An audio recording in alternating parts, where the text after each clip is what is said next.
Tartarugas Café apresenta da série Lendas Inventadas, o último episódio das Lendas da Cidade Nunca Vista. A inovidável história de Coral. Na época em que os colonos lusos puseram os pés no litoral do Grande Pindorama, houve uma longa demora para que o reivindicassem. Mesmo tendo descoberto o lugar em 1500 após o Grande Salvador, foram embora, retornando 32 anos depois para anexar aquelas terras ao Império. Mas foi em 1610 que os colonos, após percorrerem um bosque denso, obscuro e infindável, encontraram uma vasta planície verdejante, onde ergueriam a esplendorosa cidade de nome Coral. Com o tempo, o novo tugúrio dos homens mais bravios do mundo fora crescendo rapidamente. Entretanto, a coroa portuguesa pouco se importava com a sua existência. Vendo-a ser relegada e esquecida pelo mundo, os espíritos de luz e trevas passaram a guerrear entre si por sua consciência anímica. Deste modo, o destino encarregou-se de criar a situação propícia para a nomeação de um oráculo a cada geração, para que intercedesse pelo pequeno povoado. Em 1668, o primeiro oráculo da história de Coral foi nomeado. Em 1711, o intercessor faleceu, carregando consigo uma aura resplendente e pequenas fagulhas de escuridão quase imperceptíveis. Sebastião foi considerado idôneo e, ulteriormente, o mais poderoso oráculo da história da cidade, título que conquistou após expulsar uma miríade de espíritos de dentro de corpos humanos. Cansado de tantas vicissitudes, Sebastião inquiriu ao Tribunal da Santa Justiça que devolvesse os espíritos de possuir corpos humanos para interferir na história da cidade, causa essa que ganhou.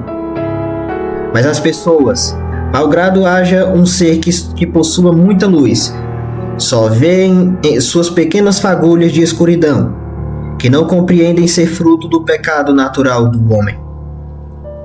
Em 1714, foi condenado à morte e proscrito. Passou anos nutrindo rancor e, antes de morrer, promulgou uma maldição de que um espírito aniquilaria luz, trevas e levaria consigo a cidade que tanto amou, repetindo e caindo no ciclo de erros daqueles que o condenaram. Os espíritos, cônscios da profecia, cessaram suas guerras e passaram a pesquisar formas de evitar o seu acontecimento. Foi em 1723 que as soluções chegaram para ambos os lados. A luz nunca mais receberia, até então, novos guerreiros que morreram como heróis. As trevas passariam a matar mulheres e crianças, frutos de seus abusos sexuais.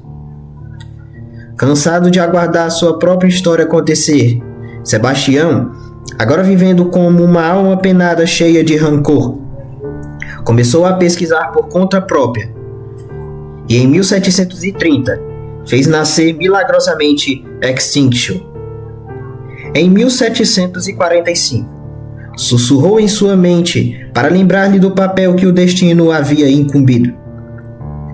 No ano seguinte, Extinction terminou de aniquilar os espíritos das trevas, mas burlou o próprio destino e foi condenado à morte pelo Tribunal da Santa Justiça, e foi derrotado em batalha nos céus de Coral pela esbelta e insigne guerreira de luz Isabel.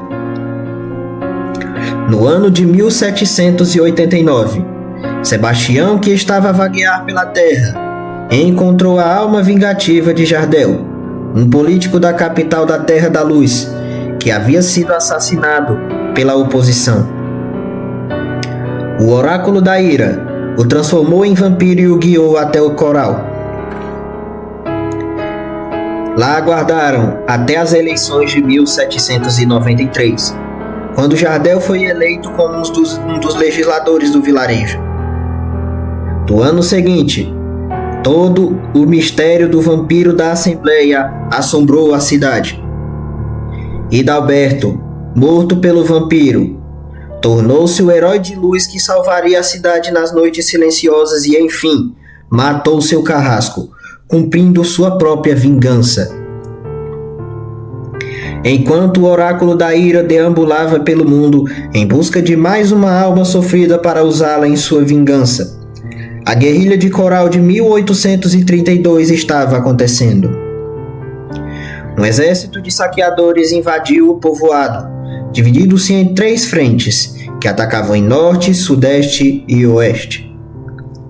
O general Dagoberto Oliveira, que estava na cidade para treinamento com as forças armadas, percebeu que os invasores só atacavam por 3 frentes, o que abria espaço para flanqueamentos. O exército cercou os 3 regimentos de saqueadores e, após sua rendição, venceriam a batalha. 2 anos depois, estes mesmos homens receberam, através de suas terras oníricas, a mensagem vindoura de uma misteriosa entidade que mudaria o mundo. Foi então que iniciou-se a série de assassinatos que resultou no caso da entidade das águas pétreas. E como a luz que desvanece e deixa o mundo em escuridão e vazio, o general Dagoberto Oliveira, herói de outrora, também fazia parte da seita maligna. No fim, o Tribunal da Santa Justiça considerou o povo como digno de continuar vivendo. Ademais, ainda havia sobre a sua história um risco de interferência espiritual.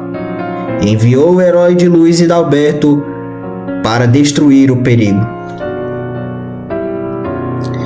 Após o incidente, a história humana caminhou de forma natural rumo ao progresso.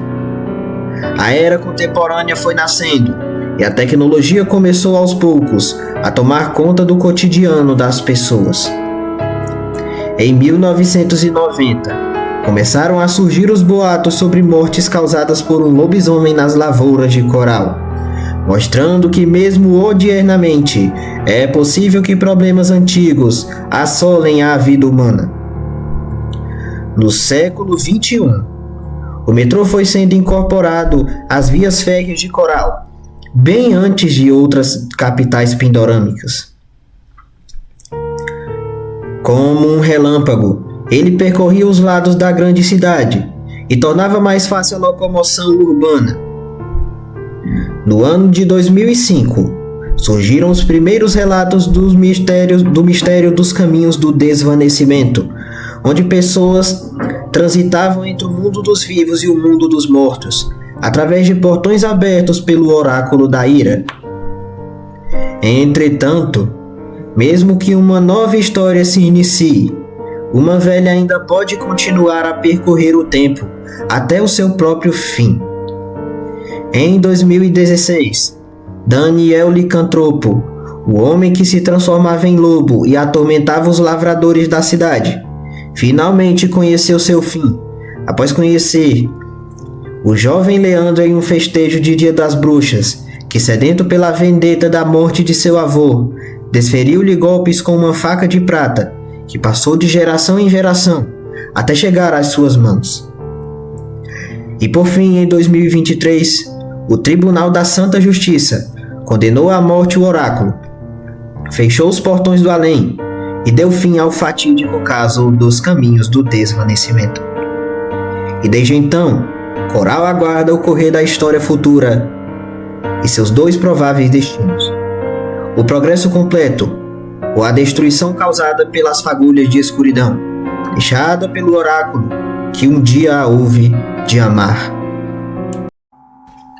Olá, amigos da Tartaruga CV, eu sou o Guilherme Vieira, o seu narrador, e também o senhor General Luiz Napoleão Teixeira, que é o meu pseudônimo, o autor das histórias que eu conto neste canal. É o seguinte, acabou mais uma temporada da série Lendas Inventadas, acabaram as lendas das histórias esquecidas, tá? Não se preocupem vocês se gostaram, porque claro que ainda vai ter muito mais das lendas inventadas. Eu vou transformar essa série numa grande série com várias temporadas aí, Mas, bem, nós falamos aqui muito bem da história de um único cenário, né? Que é Coral. Antigamente, na primeira temporada, nós tínhamos falado de vários cenários que eu tinha criado antes para treinar, quando eu era mais jovem, treinar minha escrita, tá? E é o seguinte, tá? Não sei se vai demorar, não sei quanto tempo vai levar até eu imaginar um novo cenário para as lendas das histórias esquecidas. Isso pode servir de espaço para entrar novos contos, né? Como já entraram aí o Nascido na Lua Cheia e como já entrou também o nosso querido o Globo do Festejo, que foi esse que deu inspiração para as lendas da cidade nunca vista. Eu não expliquei muito bem o meu método de história alternativa, porque para mim ele também é meio abstrato, apesar de eu ter criado ele, né? Mas basicamente é o seguinte: história alternativa é você pegar a história geral e transformá-la em literatura. Seja o elemento geral da história, no caso situações diplomáticas, ou a história de países, ou tudo que envolve a mudança de cenário completa, envolvendo um coletivo, muitas pessoas que formam grupos em um país e nações a partir de grupos. Já é um primeiro método. O segundo método que eu tenho para avaliar, né, que eu tenho para fazer, é o método das lendas, né, das histórias sobrenaturais que a gente vê por aí, como algumas lendas aqui do Ceará, como a história da cidade encantada de Jericoacoara, o dragão de Ipu, a perna cabeluda. Cada uma vai ter a sua peculiaridade. Eu também criei universos alternativos para que tenha essas lendas. Entendem? Esse é o método de história alternativa que eu quero apresentar. Eu não sei necessariamente se a forma como eu falo sobre as lendas são história alternativa, como eu estou dizendo, ou se são um conto. Aí precisa de uma avaliação mais especialista. Mas então é isso. Esse é um método para você que quer escrever também, tá? Eu não vou deixar o método só para mim. Então, se você que quer escrever também, pode escrever das duas formas que eu falei, tá? Então é isso. Muito obrigado mesmo por terem ouvido essas histórias maravilhosas. É o grande final, né? Infelizmente, mas eu acho que eu já tinha tirado todo o potencial da minha querida Coral.